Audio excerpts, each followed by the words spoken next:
Es un tema que tiene su complejidad, se me hace, y bien vale la pena para esto charlar con alguien que lo ha mirado con algún detalle mayor que el nuestro. Estamos hablando de un sistema que atiende las necesidades no solamente de salud, sino en términos generales de las personas con discapacidad y sus familias.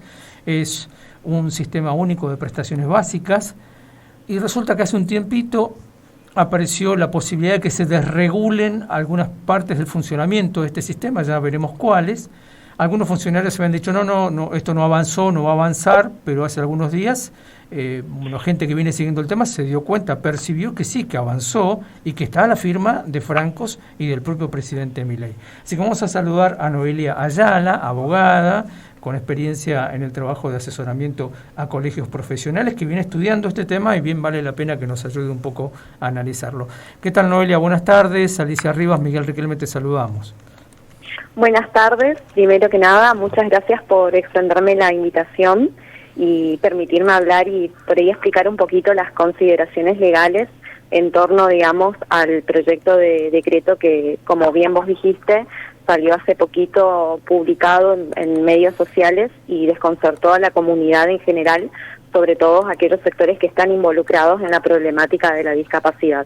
Noelia, dos palabritas sobre cómo funciona el Sistema Único de Prestaciones Básicas, hasta ahora cómo venía funcionando y qué podría pasar si este decreto entra en vigencia y se aprueba, ¿no? Sí, actualmente nosotros tenemos un régimen legal que está vigente, que es el de la ley 24.901 y que tiene su propio decreto reglamentario, que es el decreto reglamentario 1193 del año 98. Si se aprobaría este decreto y se modificaría esencialmente el decreto reglamentario 11.193 del año 98, ¿no? En ese sentido, la modificación principal o lo que está causando, digamos, temor en la comunidad es el tema de cómo se van a determinar los valores arancelarios de las prestaciones que integran, digamos, la atención a favor de la persona con discapacidad. En este sentido, actualmente tenemos como un valor uniforme o un nomenclador, digamos, que está estandarizado de cierta manera al establecer qué montos se tienen que abonar.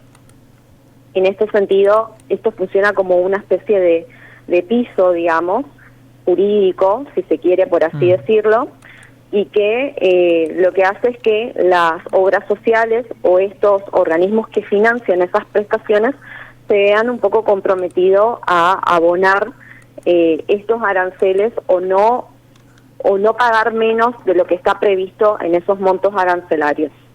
Por eso decimos que funciona como piso mínimo. Al desregularse esta situación o al permitir que estos organismos que financian dichas prestaciones tengan la posibilidad de establecer ellos los aranceles de forma independiente, dice este proyecto de decreto, y no vinculante entre sí, esto significa que el criterio va a quedar en cada organismo que va a financiar el sistema y también que el monto que establezca cada organismo no va a implicar que otro sector de la sociedad tenga que, otro sector que financia tenga que seguir ese mismo criterio. ¿Se explica? O sea, cada organismo va a tener su propio arancel. El temor de que cada organismo tenga su propio arancel es que se genere una situación de desigualdad económica y de acceso a las prestaciones y a la calidad también, porque estamos hablando de personas con discapacidad que tienen situaciones distintas en su entorno. No es lo mismo el que por ahí tiene una prepaga que aquel que no tiene ningún tipo de cobertura dentro del sistema de salud. Ahora, entonces sí. No, pensaba un poco mientras te escuchaba que ya de por sí toda la situación es bastante angustiante, que si a eso le sumás toda una serie de incertidumbres que se generan por todos los hasta las amenazas de modificaciones que aparecen, realmente es un panorama muy complejo para todas las familias. Sí, es muy complejo porque lo que tiene también como característico este proyecto de decreto en realidad es que no establece cuál sería un criterio objetivo a seguir. y que por ahí al no haber ese criterio objetivo queda muy librado a la libertad que tenga ese organismo, a lo que nosotros llamamos jurídicamente la discrecionalidad de elegir cuál va a ser ese arancel. Y va a generar conflictos porque va a depender ya, digamos, de la situación particular de cada beneficiario, ver qué tipo de cobertura se le va a brindar y cuál va a ser el pago de la prestación. Claramente si no hay una persona que realmente va a prestar el servicio en ciertas condiciones, porque esto también afecta a los prestadores. Claro, eso iba a preguntarte, ¿no? Que analices, nos ayudes a analizar también cómo impacta en el prestador. Al prestador también le genera incertidumbre. Sí, claramente, porque es su trabajo y la prestación que cobre, digamos, es en beneficio del trabajo que está brindando, el servicio de salud que esté brindando, ¿no? Entonces, si hay obras sociales o determinados financiadores que tienen diferentes aranceles y uno es menor que otro, uno también va a elegir con quiénes trabajar y con quiénes no, y ahí se genera también esta situación de desigualdad que ya está vinculada con el acceso, que no vamos a poder acceder a determinados profesionales si no se abona de manera particular, por ejemplo, los aranceles, o si no tienen cobertura con respecto a un determinado prestador, y ese va a ser, digamos, el problema que se podría eventualmente generar. Digo se podría porque también lo que tiene este proyecto de decreto es la posibilidad de que la Agencia Nacional de Discapacidad, con las facultades que se le otorga, de cierta manera reglamente o no esta situación.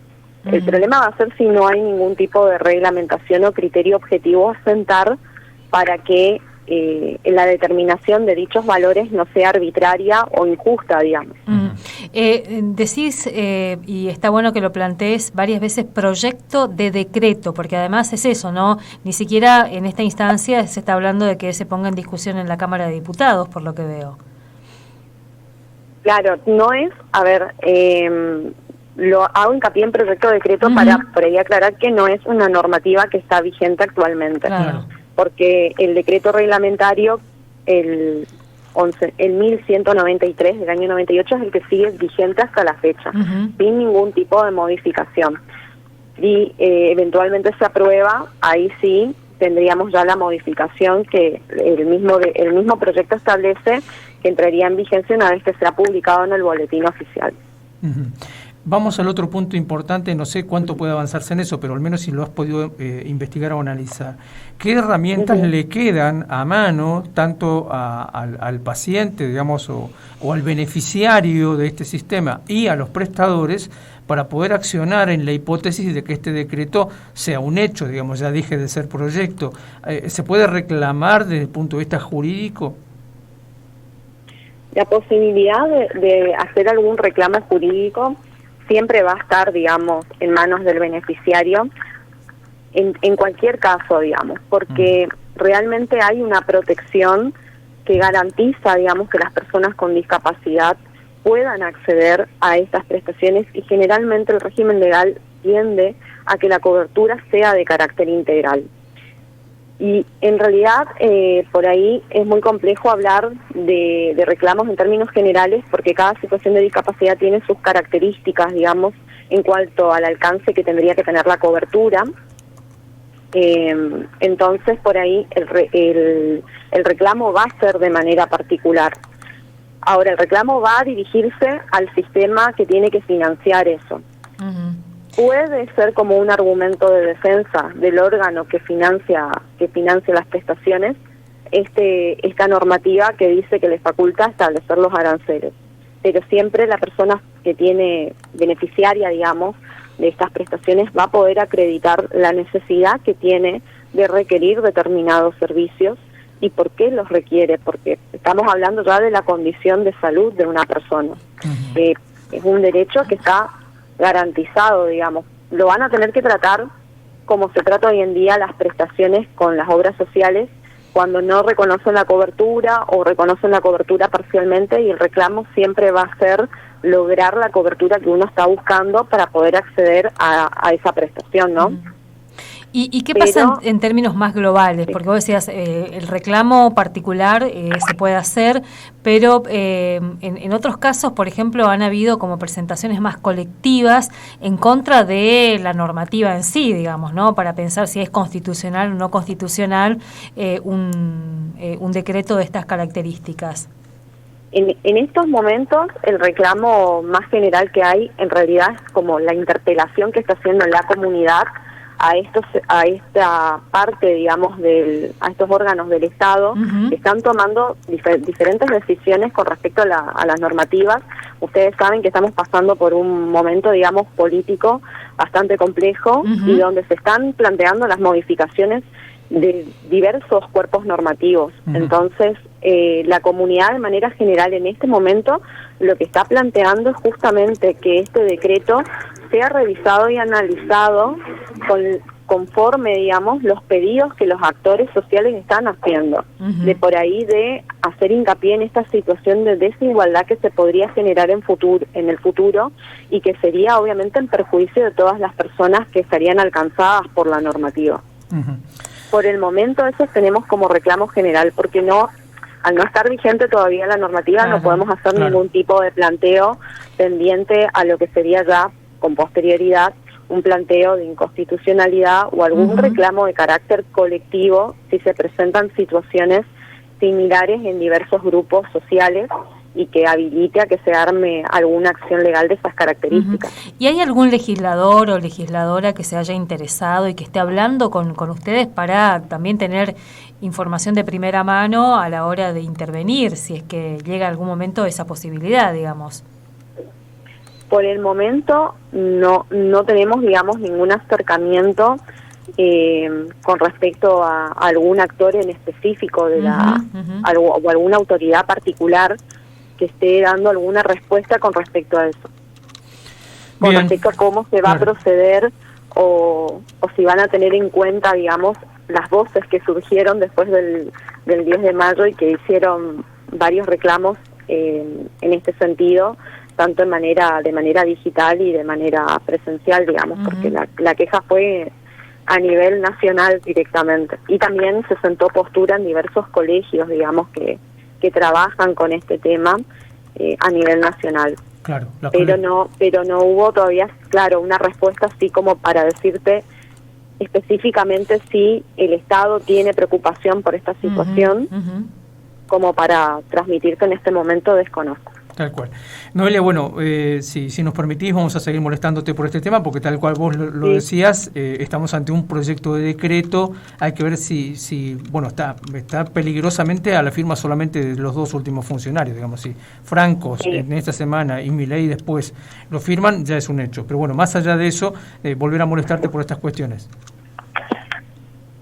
Sí, no, está bien, está perfecto. Noelia, muchísimas gracias por atendernos. Gracias. Bueno, muchas gracias. Hasta luego. Noelia Ayala, abogada, joven abogada, del Foro Local.